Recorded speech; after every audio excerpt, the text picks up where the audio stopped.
নির্বাচনী পরিবেশ বিঘ্নিত করে এমন কর্মকাণ্ড সহ্য করা হবে না, হুঁশিয়ারি কমিশনের মাঠ পর্যায়ে যৌথ অভিযানের ঘোষণা। বিএনপি ক্ষমতায় গেলে দেশকে নতুন করে গড়ার প্রত্যয় তারেক রহমানের। গণমাধ্যমে হামলা জাতির জন্য লজ্জার, বললেন সালাউদ্দিন।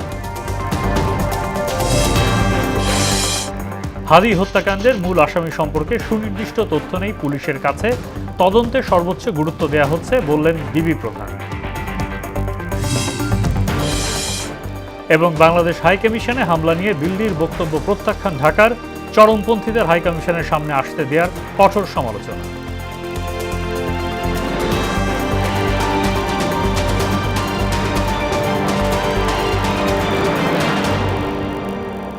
আসসালামু আলাইকুম, সবাইকে মোহনা সংবাদে স্বাগত। শুনছিলেন শিরোনাম, পুরো সংবাদের সঙ্গে আছি মোহাম্মদ সাইফুল ইসলাম খান। নির্বাচনী পরিবেশ বিঘ্নিত করে এমন কর্মকাণ্ড আর সহ্য করা হবে না বলে হুঁশিয়ারি দিয়েছেন কমিশন মুখপাত্র ইসি আবুল ফজল মোহাম্মদ সানাউল্লাহ। সাম্প্রতিক চোরাগোপ্তা হামলাকে পরাজিত শক্তির কৌশল হিসেবে উল্লেখ করেন তিনি। রোববার বিকেলে ৩ বাহিনী সহ আইনশৃঙ্খলা বাহিনীর শীর্ষ কর্তাদের সঙ্গে বৈঠক শেষে এসব কথা বলেন ইসি সানাউল্লাহ। জানান, মাঠ পর্যায়ে অবৈধ গোলাবারুদ উদ্ধার সহ সন্ত্রাসীদের গ্রেফতারে যৌথ অভিযান পরিচালনা করা হবে। এম আর আসাদের রিপোর্ট। রোববার দুপুর ১২টার আগে নির্বাচন ভবনে যান সেনাপ্রধান ওয়াকারুজ্জামান, বিমান বাহিনী প্রধান air chief marshal Hasan Mahmud Khan ও নৌবাহিনী প্রধান অ্যাডমিরাল নাজমুল হাসান। ইসিতে প্রধান নির্বাচন কমিশনার এএমএম নাসিরুদ্দিন সহ পুরো কমিশনের সঙ্গে বৈঠক করেন তারা। এরপর বিকেল ৩টায় আইনশৃঙ্খলা বাহিনীর প্রতিনিধিদের সঙ্গে বৈঠকে বসে কমিশন। বৈঠকে ৩ বাহিনীর প্রতিনিধি সহ BGB, Ansar VDP, coastguard, police ও র্যাবের মহাপরিচালকেরা অংশ নেন। পরে প্রতিনিধিদের উপস্থিতিতে সাংবাদিকদের ব্রিফ করেন ইসি সানাউল্লাহ। জানান, আইনশৃঙ্খলা পরিস্থিতি নিয়ন্ত্রণে আনতে যৌথ বাহিনীর অভিযান চলবে, জোরদার করা হবে গোয়েন্দা তৎপরতা। শহীদ ওসমান হাদির ক্ষেত্রে যে ঘটনাটা ঘটেছে, আগে থেকে যতটুকু তথ্য জানা দরকার ছিল বা আমরা আশা করি সেটা কেন পারা গেল না, সেটা নিরূপণের নিরিখে ভবিষ্যতে যা যা ধরনের কর্মকাণ্ড হাতে নেওয়া দরকার তারা যেন সেগুলো নেন। যৌথ বাহিনীর অপারেশনের অন্যতম লক্ষ্য হবে অবৈধ অস্ত্র ও গোলাবারুদ উদ্ধার, সন্ত্রাসীদের গ্রেপ্তার এবং আইনের আওতায় নিয়ে আসা। চোরাগোপ্তা হামলার সঙ্গে জড়িতদের পাশাপাশি নাশকতা সৃষ্টিকারীদের বিরুদ্ধে জিরো টলারেন্স নীতির কথাও উল্লেখ করেন তিনি। আমরা মানবিক হব, যারা মানবিক তাদের প্রতি, যারা দস্যুতা করতে চায়, ভ্যান্ডালিজম করতে চায়, নির্বাচনে পরিবেশ নষ্ট করতে চায়, আমার ভাইকে হত্যা করতে চায়, তাদের প্রতি মানবিক হওয়ার দরকার নেই। Message is very clear. নির্বাচনী আচরণবিধি পালনে রাজনৈতিক দলগুলো সহযোগিতা করছে বলেও জানান ইসি সানাউল্লাহ। একটা বৃহত্তর আবেগ এবং অনুভূতিকে কাজে লাগিয়ে দুষ্ট চক্র যে কাজটি করেছে তাদের বিরুদ্ধে আইনি ব্যবস্থা নেওয়া হচ্ছে মর্মে আমাদেরকে আশ্বস্ত করা হয়েছে। এম আর আসাদ, মোহনা সংবাদ, ঢাকা। বিএনপি ক্ষমতায় গেলে দেশকে নতুন করে গড়ে তোলার প্রত্যয় জানিয়েছেন বিএনপির ভারপ্রাপ্ত চেয়ারম্যান তারেক রহমান। রোববার বিকেলে বগুড়ায় জুলাই শহীদদের স্মরণে ডিজিটাল স্মৃতিস্তম্ভ উদ্বোধন অনুষ্ঠানে ভার্চুয়ালি যুক্ত হয়ে তিনি বলেন, সরকার গঠন করতে পারলে ইন্টারনেট ব্যবহারের সুবিধা সহজ করা হবে। অধিকার প্রতিষ্ঠায় মানুষকে ঐক্যবদ্ধ থাকার আহ্বান জানিয়ে তারেক রহমান বলেন, অতীতে ধ্বংসের কিনার থেকে শহীদ রাষ্ট্রপতি জিয়াউর রহমান দেশকে খাদ্যে স্বয়ংসম্পূর্ণ করেছিলেন। ধ্বংসের কিনারায় চলে গিয়েছিল দেশ, বটমলেস বাস্কেট ছিল, সেই বটমলেস বাস্কেট থেকে শহীদ জিয়া বাংলাদেশকে একটি খাদ্য রফতানির দেশে পরিণত করেছিলেন। আজ আপনারা আপনাদের হাতে বা আপনাদের সামনে ইনশাল্লাহ সেই সুযোগ এসে হাজির হয়েছে। আবার আমাদের দেশটাকে ধ্বংসের কিনারা থেকে গড়ে তুলতে হবে, আমাদেরকে কঠোর পরিশ্রম করতে হবে। দেশের খ্যাতনামা গণমাধ্যমে হামলার ঘটনাকে জাতির জন্য লজ্জাজনক বলে মন্তব্য করেছেন বিএনপির স্থায়ী কমিটির সদস্য সালাউদ্দিন আহমেদ। রোববার গণমাধ্যমের সঙ্গে মতবিনিময় অনুষ্ঠানে তিনি বলেন, মবক্রেসি দমনে সরকারকেই কঠোর হতে হবে। এ সময় দলটির সিনিয়র যুগ্ম মহাসচিব রুহুল কবির রিজভিও গণমাধ্যমের উপর হামলার নিন্দা জানান। আর জাতীয় ঐক্য ধরে রাখতে মত প্রকাশের স্বাধীনতা জরুরি বলে মনে করেন গণমাধ্যম ব্যক্তিত্বরা। তানজিদ ভুঁইয়ার প্রতিবেদন। ধারা যদি অব্যাহত থাকতো তাহলে কত ভালো হতো। রাজধানীর একটি হোটেলে তারেক রহমানের স্বদেশ প্রত্যাবর্তন উপলক্ষে গণমাধ্যম সম্পাদক ও সাংবাদিকদের সঙ্গে মতবিনিময় সভার আয়োজন করে বিএনপি। শুধুমাত্র খবর প্রকাশ করা সেই ফ্যাক্টটা প্রপার ফ্যাক্ট কিনা সেটা যেমন গুরুত্বপূর্ণ, পাশাপাশি আমরা দেখি যে অনেক সময় ফ্রেমিংটাও খুব ইম্পর্টেন্ট। বাংলাদেশটাকে গড়তে চাই নতুন করে, যেখানে মত প্রকাশের স্বাধীনতা থাকবে, শ্রদ্ধাবোধ থাকবে। মত প্রকাশের স্বাধীনতাকে প্রকৃতপক্ষে স্বাধীনতা বলে বিশ্বাস করবে, তবে ততটুকুই স্বাধীনতা যে স্বাধীনতা স্বনিয়ন্ত্রিত হয়। গেল 17 বছর গণমাধ্যমকে নিয়ন্ত্রণ চেষ্টার সমালোচনা করে বক্তারা বলেন, জাতীয় ঐক্যের জন্য সংবাদ মাধ্যমের স্বাধীনতা জরুরি। রাষ্ট্রের অস্তিত্ব যদি বিপন্ন হয়ে যায় তাইলে আমরা কেউই থাকবো না। আগামী দিনের সুন্দর ভবিষ্যৎ তারেক রহমানের আগমনকে আমি শুভেচ্ছা জানাই। প্রকাশ্য আক্রমণ, জেলের ভয়, মামলা মোকদ্দমার ভয়, এই ধরনের কোনো ঘটনা ঘটেনি, এটাও আমি নিশ্চিত করি। সেটা বলবো যে নানা রকম সমালোচনা, তর্ক বিতর্কের মধ্যেও বিএনপির নেতৃত্বের মধ্যে ধৈর্য ছিল। বিএনপির সিনিয়র যুগ্ম মহাসচিব রুহুল কবির রিজভী বলেন, দেশ ক্রান্তি লগ্ন থেকে উত্তরণ হলেও প্রকৃত গণতন্ত্র প্রতিষ্ঠা পায়নি। মিডিয়াকেও নানাভাবে রাষ্ট্র নিয়ন্ত্রণ করে এক ধরনের অস্ত্র হিসেবে ব্যবহার করে। নম চমস্কি তো বলেছেন যে স্বৈরাচারী শাসনে যেমন ডান্ডা, তেমনি কঠোর গণতান্ত্রিক সমাজে মিডিয়াও এক ধরনের ভূমিকা পালন করে, যেটা প্রকৃত গণতন্ত্রের সাথে যায় না। ফেসিবাদ আমলে গণমাধ্যমের চিত্র তুলে ধরে দলটির স্থায়ী কমিটির সদস্য সালাউদ্দিন আহমেদ বলেন, বৈষম্যহীন সমাজ গঠনে গণমাধ্যম বড় ভূমিকা রাখতে পারে। নেতৃত্ব অবশ্যই থাকবে, কিন্তু ব্যক্তিতান্ত্রিক স্বৈরতান্ত্রিক করার কথার কোনো প্রচলন আমরা করব না, এটা আমাদের অঙ্গীকার। গণতন্ত্র বিনির্মাণে সাংবিধানিক প্রতিষ্ঠানগুলোকে শক্তিশালী করতে হবে বলেও মন্তব্য করেন তিনি। গণতন্ত্র বিনির্মাণের জন্য যে প্রতিষ্ঠান, সেই প্রতিষ্ঠানগুলোকে আমাদের শক্তিশালী করতে হবে। সাংবিধানিক প্রতিষ্ঠানগুলোকে এমনভাবে দাঁড় করাতে হবে যাতে সব সময় সাংবিধানিক প্রতিষ্ঠানগুলো গণতন্ত্রের রক্ষা কবচ হিসাবে কাজ করে। তারেক রহমানের প্রত্যাবর্তন গণতন্ত্রকে শক্তিশালী করতে কার্যকর ভূমিকা রাখবে বলে জানান সালাউদ্দিন আহমেদ। ফ্যাসিবাদী গোষ্ঠী কি করেছে সেটা স্মরণে রাখতে চাই এবং তার এই ঐতিহাসিক ইতিহাসের উপর ভিত্তি করে আমরা ইনশাআল্লাহ উজ্জ্বল আগামী বিনির্মাণ করব। তানজিদ ভুইয়া, মোহনা সংবাদ, ঢাকা। বগুড়ায় উৎসবমুখর পরিবেশে বিএনপির চেয়ারপারসন বেগম খালেদা জিয়া ও ভারপ্রাপ্ত চেয়ারম্যান তারেক রহমানের মনোনয়ন ফর্ম উত্তোলন করা হয়েছে। রোববার দুপুরে জেলা রিটার্নিং অফিসারের কার্যালয় থেকে প্রথমে বগুড়া 6 আসনে তারেক রহমান ও পরে বগুড়া 7 আসনে বেগম খালেদা জিয়ার পক্ষে মনোনয়নপত্র উত্তোলন করেন বিএনপির নেতাকর্মীরা। এ সময় বগুড়ায় বিপুল ভোটে ধানের শীষের বিজয়ের প্রত্যাশা ব্যক্ত করেন দলটির নেতাকর্মীরা। দেশ নেত্রী বেগম খালেদা জিয়াকে আমরা বগুড়া 7 আসন থেকে বাংলাদেশের ভিতরে সর্বোচ্চ ভোটে আমরা নির্বাচিত করতে চাই। গত 17 বছর বাংলাদেশের মানুষ ভোট দিতে পারে নাই এবং বগুড়া ছিল একটা ব্ল্যাক লিস্টেড, বগুড়ার কোনো উন্নয়ন হয় নাই। 7 আসন থেকে নির্বাচন করার সম্মতি জ্ঞাপন করেছেন। আজকে উনি অসুস্থ হলেও আজকে সারা দেশের মানুষ ঐক্যবদ্ধ, তার নির্বাচন করুক এই আশা নিয়ে। বগুড়া সদর থেকে জনাব তারেক রহমানের আমরা মনোনয়নপত্র সংগ্রহ করেছি। আমরা বলতে চাই যে বগুড়া আগামী নির্বাচনে বগুড়া আমরা ইতিহাস সৃষ্টি করতে চাই। ইনকিলাব মঞ্চের মুখপাত্র ওসমান হাদি হত্যাকাণ্ডের মূল অভিযুক্ত ফয়সাল করিম সম্পর্কে এখনও পুলিশের কাছে সুনির্দিষ্ট তথ্য নেই বলে জানিয়েছেন অতিরিক্ত আইজিপি খন্দকার ইসমাইল। ফয়সাল আদৌ ভারতে গিয়েছে কিনা তাও পুরোপুরি নিশ্চিত হওয়া যায়নি। রোববার বিকেলে স্বরাষ্ট্র মন্ত্রণালয়ে এক ব্রিফিং এসব কথা বলেন অতিরিক্ত আইজিপি। এ সময় ডিবি প্রধান জানান, হত্যাকাণ্ডের তদন্তে সর্বোচ্চ গুরুত্ব দেওয়া হচ্ছে। আরও জানাচ্ছেন Mudassir Ali. Operation devil hunt phase 2 এবং দেশের সার্বিক আইন শৃঙ্খলা পরিস্থিতির অগ্রগতি বিষয়ে স্বরাষ্ট্র মন্ত্রণালয় এই সংবাদ সম্মেলনের আয়োজন। এতে কথা বলেন আইন শৃঙ্খলা বাহিনীর বিভিন্ন বিভাগের মুখপাত্ররা। নজরুল ইসলাম আছেন।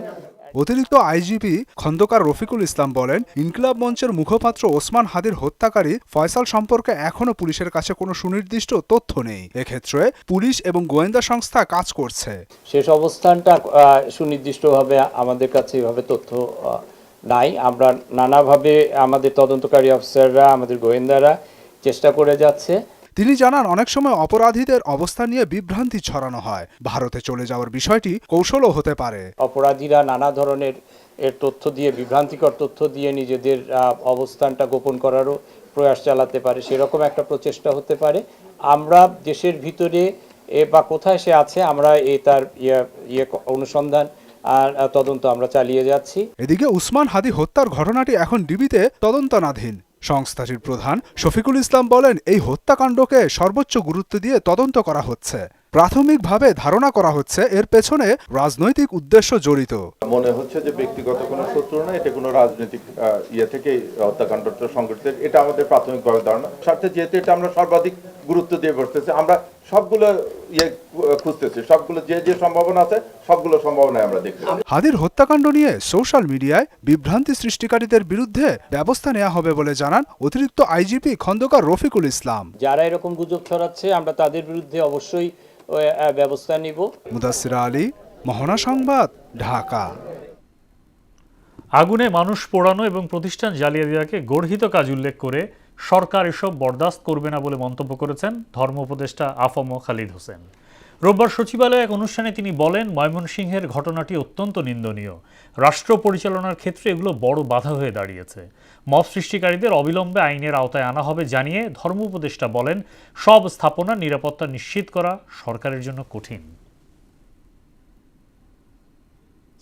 আমরা মব জাস্টিস অ্যালাউ করব না, এবং যে বা যারা এই মানুষটাকে পিটিয়ে মেরেছে এবং আগুনে পুড়িয়ে দিয়েছে তাদেরকে অবিলম্বে গ্রেপ্তার করে আইনের আওতায় আনার জন্য আমি মাননীয় স্বরাষ্ট্র উপদেষ্টা মহোদয়কে অনুরোধ করেছি। সব স্থাপনায় আগেভাগে পুলিশ নিয়ন্ত্রণ করা এটা তো একটা কঠিন কাজ। কখন কোন দিকে হামলা হয় এটা অনেক সময় আমরা জানতে পারি না।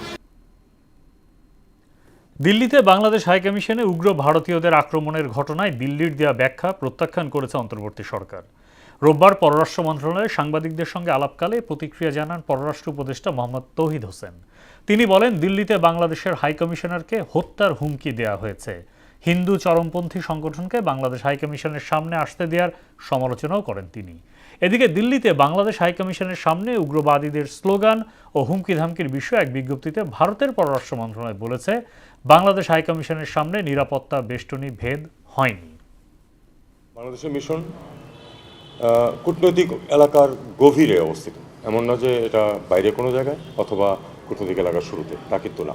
25 বা 30 জনের একটা দল এত দূর পর্যন্ত আসতে পারবে কেন একটা স্যানিটাইজড এলাকার মধ্যে? তার মানে তাদেরকে আসতে দেওয়া হয়েছে। হিন্দু নাগরিকের হত্যার প্রতিবাদ স্লোগান দিয়ে চলে গেছে তা না, তারা আরও অনেক কিছু বলেছে, সেটা আমরা জানি। তিনি বাংলাদেশের নাগরিক যাকে হত্যা করা হয়েছে এবং অবিলম্বে বাংলাদেশের ব্যাপারে অ্যাকশন নিয়েছে। ইতিমধ্যে আপনারা জানেন যে বেশ কিছু অ্যারেস্ট করা হয়েছে। র্যাবের টিএফআই সেলে গুম নির্যাতনের ঘটনায় ক্ষমতাচ্যুত প্রধানমন্ত্রী শেখ হাসিনা ও সাবেক বর্তমান সেনা কর্মকর্তা সহ 17 জনের বিরুদ্ধে অভিযোগ গঠনের আদেশ পিছিয়ে 23 ডিসেম্বর দিন ধার্য করেছেন ট্রাইব্যুনাল। এদিকে রামপুরায় 28 জনকে হত্যার ঘটনায় মানবতাবিরোধী অপরাধের পৃথক মামলায় সাবেক বিজিবি কর্মকর্তা সহ 4 জনের বিরুদ্ধে অভিযোগ গঠনের জন্য 24 ডিসেম্বর দিন ধার্য করা হয়েছে। মেজবা রহমানের রিপোর্ট।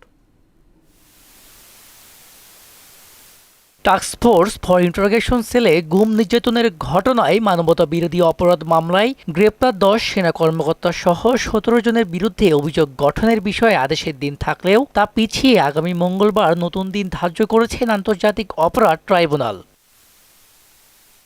শুনানিতে 3 আসামির পক্ষে অব্যাহতির আবেদন করেন সিনিয়র আইনজীবী মনসুরুল হক চৌধুরী।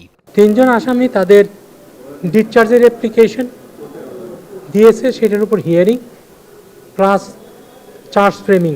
এ সময় সেনা সদস্যদের পক্ষের আইনজীবীরা জানান, প্রসিকিউশন ফরমাল চার্জের অভিযোগ প্রমাণ করতে ব্যর্থ হয়েছে। আমার আসামিরা জেলে আছে, আমি কেন দিলে করব? I want to do justice, এবং সেই জন্য আমার যেই পরিমাণ সময় দরকার রিজনেবলি আমি সেই সময়টুকু চাচ্ছি। ওনারা কোথাও বলতে পারেননি হোয়াট রেসপন্সিবিলিটি এই 3 জন আসামির ছিল এই গুমের, যাদেরকে নাম বলেছে যে তাদের গুমের ক্ষেত্রে। আমি কোর্টে প্রেয়ার করেছি যে এই আসামিরা নির্দোষ, তাদেরকে ডিসচার্জ করা হোক। বিচার তার নিজস্ব গতিতে চলছে উল্লেখ করে রাষ্ট্রপক্ষের আইনজীবী শেখ মাহাদি জানান, এ মামলা রাষ্ট্রের কোনো বাহিনীর বিরুদ্ধে নয়, বরং অপরাধীদের বিরুদ্ধে। বারংবার এই বিষয়টিকে সেনাবাহিনীর কর্মকর্তাদের বিচার বলাটা আসলে এটা একটা মিসকনসিভ বিষয়। আমার অনুরোধ থাকবে যারা এই শব্দটি ব্যবহার করছেন তাদের প্রতি যে আপনারা অপরাধীকে তার প্রকৃত পরিচয়ের আলোকেই তাকে অ্যাড্রেস করবেন এবং সেনাবাহিনীর কথাটা বলা হবে না। এদিন জুলাই অভ্যুত্থানে রাজধানী রামপুরায় 28 জনকে হত্যার ঘটনায় মানবতা বিরোধী অপরাধের পৃথক মামলায় সাবেক বিজেপি কর্মকর্তা লেফটেন্যান্ট কর্নেল রেদানুল ইসলাম সহ 4 জনের বিরুদ্ধে আনুষ্ঠানিক অভিযোগ গঠনের জন্য 24 ডিসেম্বর দিন ধার্য করেছেন ট্রাইব্যুনাল 1। এদিকে আশুলিয়ায় 6 লাশ পোড়ানো সহ 7 জনকে হত্যা মামলার তদন্ত কর্মকর্তার জেরা শেষ হয়েছে। মিসবাহ রহমান, মোহনা সংবাদ, ঢাকা। সরকার চাইলে আয়কর রিটার্ন জমা দেওয়ার সময়সীমা আবারও বাড়তে পারে বলে জানিয়েছেন এনবিআর চেয়ারম্যান আব্দুর রহমান খান। রোববার ডিআরইউতে এক অনুষ্ঠানে তিনি বলেন, এখন পর্যন্ত প্রায় 26 লাখ রিটার্ন দাখিল হয়েছে। বর্তমানে প্রতিদিন গড়ে 50,000-এর মতো রিটার্ন জমা পড়ছে। আয়কর দাখিলের প্রক্রিয়া সহজ করতে অ্যাপ ভিত্তিক ব্যবস্থা চালুর প্রক্রিয়া চলমান বলেও জানান এনবিআর চেয়ারম্যান। নিজের হাতে করবেন তখন সবচেয়ে বড় সুবিধা হলো যেহেতু আপনারাই হচ্ছে আমাদের করদাতাগণের এবং সমাজের মুখপাত্র, আপনারা কিন্তু প্রবলেমগুলো আরো দ্রুত আইডেন্টিফাই করতে পারবেন যে আমি নিজে করেছি, আমি এই প্রবলেমগুলো ফেস করতেছি। ফলে আমাদের উপরে একটা বাড়তি চাপ তৈরি হবে এবং আমরা এটাকে আপডেট করে ফেলতে পারবো। একই জিনিস আমরা ভ্যাটের ক্ষেত্রেও করেছি, কিন্তু ভ্যাটেরটা আমরা কম্পালসারি করতে পারিনি। আগামী বছর থেকে আমরা ভ্যাটের রিটার্নও আমরা কম্পালসারি করে দেব। জলবায়ু পরিবর্তনের প্রভাবে দেশের শীতকালের ব্যাপ্তি ও তীব্রতা দুই কমছে। এতে স্বাভাবিক বৃদ্ধি ব্যাহত হওয়ায় কমে গেছে রবি শস্যের উৎপাদন। আবার শীত কুয়াশার অভাবে জমিতে সেচের চাহিদা বেড়ে যাওয়ায় ফসলের উৎপাদন খরচও বেড়ে গেছে। এমন অবস্থায় দিন দিন কৃষি বিমুখ হচ্ছেন চাষিরা। সংকট উত্তরণে দীর্ঘমেয়াদী পরিকল্পনার তাগিদ দিয়েছেন পরিবেশবিদরা। কৃষি সংকট নিয়ে উষা ফেরদৌসের 2 পর্ব ধারাবাহিকের প্রথম পর্ব আজ। ক্যামেরায় ছিলেন কামাল হোসেন। দিনের আলো ফোটার সঙ্গেই কৃষকের মাঠে ফেরা। অগ্রহায়ণ পৌঁছেও যে শীতের তীব্রতা আর আগের মতো নেই, কৃষকের মাঠে কাজ করার এ দৃশ্য সেটাই জানান দিচ্ছে। তাদের কারো পরনে নেই শীতের পোশাক। আগে যেভাবে শীত পড়তো হাল বাইতাম আর তখন কাঁপতো, টিটরি করতো, ডলনে ঠের পাতাম না, গরু খেদাইতাম, খুব টাল ধরতো। তাই সে শীত আর এখন নাই, এখন শীত খুবই কম। 5-7 বছর ধরে শীত কম। এই যে আমরা কাজ কাম করে যাই করি, এখন তো আগে তো কি ছাড়া বেরিয়ে যেত না, পোশাক ছাড়া বেরিয়ে যেত না, এখন তো মনে হয় পোশাক লাগে না। শীত কম হওয়ার কারণে কিছু ফসলের ফুল কম হচ্ছে, আবার কিছু ফসল দ্রুত পরিণত হওয়ার কারণে ফলন কমে যাচ্ছে। এছাড়া অনেক ফসলের আকারও ছোট হয়ে যাচ্ছে, যার পরিণতিতে কমছে উৎপাদন। সকালে যে কুয়াশাটা থাকে, কুয়াশার কারণে একটা ভিটামিনযুক্ত জিনিস কুয়াশাটা, সেটা কম হয়। এই কারণে আমাদের বেশি পানিটা একটু বেশি দেওয়া লাগে, বীজটা বেশি ব্যবহার করা লাগে। শীতকালে যদি ধরেন শীত না পড়ে তাহলে ধরেন টমেটোর ফলন কমে আসবে। আপনার ধরেন এই যে ফুলকপি আছে, বাঁধাকপি আছে, এগুলোর ফলন কমে আসবে। গবেষণা বলছে পরিবেশের এই বিরূপ প্রভাবে বেশি চ্যালেঞ্জের মুখে পড়বে সবজি, ডাল ও তেলবীজ জাতীয় শস্য। 2050 সালের মধ্যে এই শস্যগুলোর ফলন 6% কমে যাবে বলে ধারণা পরিবেশবিদদের। তাপমাত্রা প্রচুর পরিমাণে বৃদ্ধি হওয়ার ফলে শীতের পর একটা প্রভাব বিস্তার করেছে। কেমন? শীতও কমে গেছে আমাদের দেশে। শীত কমে গেলে কি হবে? যে সময় শীত হওয়ার দরকার, সেখানে যে রবি ফসল হওয়ার দরকার, সেখানে শস্য ক্ষেত্রে ফল হওয়ার দরকার, সেটা না হয়ে এখন আমাদের কৃষির যে উর্বরতা, সেই উর্বরতা ক্ষতিগ্রস্ত হচ্ছে। ফলে আমাদের উৎপাদন অনেক কমে গেছে। এতে আমদানি নির্ভরতা বেড়ে গিয়ে অর্থনীতির ওপর নতুন চাপ সৃষ্টি করবে বলেও মনে করেন কৃষিবিদরা। প্ল্যান সরকারকে তৈরি করে দিতে হবে, যার মাধ্যমে পণ্যের গুণাগুণ, আমরা যেটাকে বলি ভ্যালু এডিশন, এই ধরনের জিনিস যখন তৈরি হবে তখন বাংলাদেশের কৃষি আরও সমৃদ্ধ হবে। দীর্ঘমেয়াদী পরিকল্পনা না নিলে পরিস্থিতি নিয়ন্ত্রণের বাইরে চলে যাবে বলেও আশঙ্কা জানান তারা। শীতকালীন ফসল উৎপাদনে তাপমাত্রা 10 থেকে 15 ডিগ্রি সেলসিয়াস থাকতে হয় অন্তত 2.5 মাস, আর এর মধ্যে তাপমাত্রা বাড়তে থাকলে হেক্টর প্রতি উৎপাদন কমে যায়। এতে করে ফসল উৎপাদনে আগ্রহ হারাচ্ছেন কৃষক। এমন পরিস্থিতি চলতে থাকলে খুব শিগগিরই এর নেতিবাচক প্রভাব পড়বে জাতীয় অর্থনীতিতে, বলছেন গবেষকরা। উষা ফেরদৌস, মোহনা সংবাদ, ধামরাই। সুদানে জাতিসংঘ শান্তিরক্ষা মিশনে সন্ত্রাসী হামলায় নিহত 6 সেনা সদস্যের দাফন রোববার সম্পন্ন হয়েছে। নিহত 6 শান্তিরক্ষীর এলাকায় নেমেছে শোকের ছায়া। প্রতিনিধিদের তথ্যে চিত্রে ডেস্ক রিপোর্ট। ঢাকা সেনানিবাসে জানাজা শেষে সুদানের আবেই এলাকায় জাতিসংঘের শান্তিরক্ষা মিশনে সন্ত্রাসীর হামলায় নিহত ৬ সেনা সদস্যকে হেলিকপ্টারে করে পাঠানো হয় নিজ নিজ এলাকায়। মাসুদ রানার মরদেহ নাটোরে পৌঁছালে কান্নায় ভেঙে পড়েন তার স্বজনেরা। রোববার দুপুর ৩টার দিকে লালপুরের বোয়ালিয়াপাড়া পৌঁছায় জাতীয় পতাকায় মোড়ানো মাসুদের মরদেহ।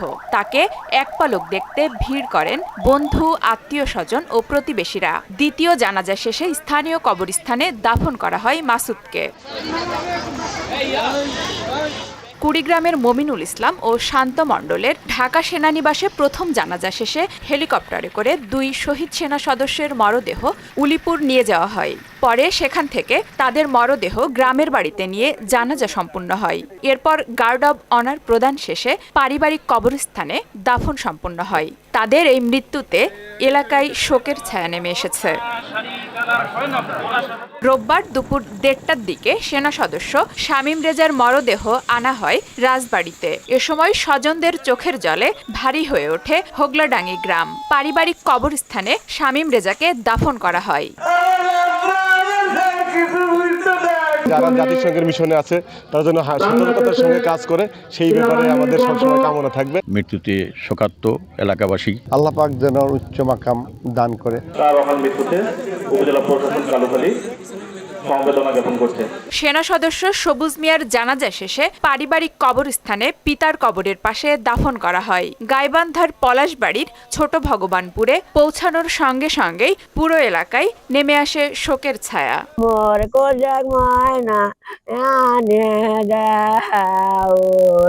2 বছর হয়েছে আমাদের বিয়ে হয়েছে, তো তার মধ্যেই সে মারা গেল হঠাৎ করে। আফরিন পপি, মোহনা সংবাদ। এর আগে সুদানে জাতিসংঘ মিশনে সন্ত্রাসীদের ড্রোন হামলায় নিহত ৬ বাংলাদেশি শান্তিরক্ষীর প্রথম জানাজা সম্পন্ন হয় ঢাকা সেনানিবাসে। রোববার সকালে সেনানিবাসের কেন্দ্রীয় মসজিদ প্রাঙ্গণে তাদের নামাজে জানাজা অনুষ্ঠিত হয়। পরে রাষ্ট্রপতি, প্রধান উপদেষ্টা ও 3 বাহিনী প্রধানের পক্ষ থেকে শ্রদ্ধা জানানো হয়। এ সময় আবেগে আপ্লুত হয়ে পড়েন নিহত পরিবারের সদস্যরা। ফিনল্যান্ডে বসবাসরত বাংলাদেশি ডক্টরেট ডিগ্রিধারী ও গবেষকদের সমন্বয়ে গঠিত সংগঠন Bangladesh doctorates platform in Finland BDPF আনুষ্ঠানিকভাবে আত্মপ্রকাশ করেছে। রোববার জাতীয় প্রেস ক্লাবের তোফাজ্জল হোসেন মানিক মিয়া হলে আয়োজিত পরিচিতি সংবাদ সম্মেলনে সংগঠনের লক্ষ্য, উদ্দেশ্য ও কার্যক্রম তুলে ধরা হয়। BDPF একটি অরাজনৈতিক, অলাভজনক ও জ্ঞানভিত্তিক প্ল্যাটফর্ম, যার মূল লক্ষ্য হল ফিনল্যান্ড সহ ইউরোপের বিভিন্ন দেশে অবস্থানরত বাংলাদেশি গবেষক ও উচ্চশিক্ষিতদের জ্ঞান, দক্ষতা, অভিজ্ঞতাকে দেশের সার্বিক উন্নয়নে কাজে লাগানো। দক্ষিণ আফ্রিকার জোহানেসবার্গে একটি পানশালায় হামলা চালিয়েছে বন্দুকধারী দুর্বৃত্তরা। এতে 9 জন নিহত, 10 জন আহত হয়েছে। চিকিৎসার জন্য আহতদের নিকটস্থ হাসপাতালে পাঠানো হয়েছে। পানশালাটি বৈধ এবং সরকারিভাবে নিবন্ধিত। ভয়াবহ হামলার কারণ এবং দায়ীদের এখনও চিহ্নিত করতে পারেনি পুলিশ। দেশের ঘরোয়া ক্রিকেটের সবচেয়ে জমকালো আসর BPL শুরু হতে যাচ্ছে আগামী 26 ডিসেম্বর। নিরাপত্তার কারণে ঢাকায় আয়োজন বাতিল হলেও ক্রিকেট প্রেমীদের হতাশ করছে না BCB। সিলেট আন্তর্জাতিক ক্রিকেট স্টেডিয়ামে ছোট পরিসরে হলেও আয়োজিত হবে BPL এর উদ্বোধনী অনুষ্ঠান। আগামী শুক্রবার টুর্নামেন্টের উদ্বোধনী দিনে সিলেট আন্তর্জাতিক ক্রিকেট স্টেডিয়ামে এই বর্ণাঢ্য আয়োজন থাকবে। এদিকে BPL-কে সামনে রেখে অনুশীলন শুরু করেছে Dhaka Capitals, Sylhet Titans, Rajshahi warriors, Rangpur Riders এবং নোয়াখালী এক্সপ্রেস। শেষ করব মোহনা সংবাদ, যাবার আগে শিরোনামগুলো আরও একবার।